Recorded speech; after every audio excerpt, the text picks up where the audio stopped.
Hello friends, பால் கொழுக்கட்டை பண்ணலாமா? இதுக்கு 1 cup அரிசி மாவு இல்லைன்னா இடியாப்ப மாவு எடுத்துக்கோங்க.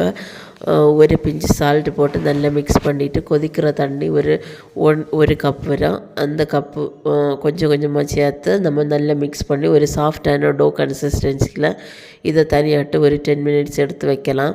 இப்போது நம்ம சர்க்கரை பாகு ரெடி பண்ணுறதுக்கு 1 கப் மாவுக்கு 1 கப் சர்க்கரை கரெக்டாக இருக்குது. அந்த கன்சிஸ்டன்சியில் நம்ம அரை கப் தண்ணி போர் பண்ணிவிட்டு நம்ம ரெண்டையும் மிக்ஸ் பண்ணி டைல்யூட் பண்ணி சர்க்கரையை எடுத்து வைக்கலாம்.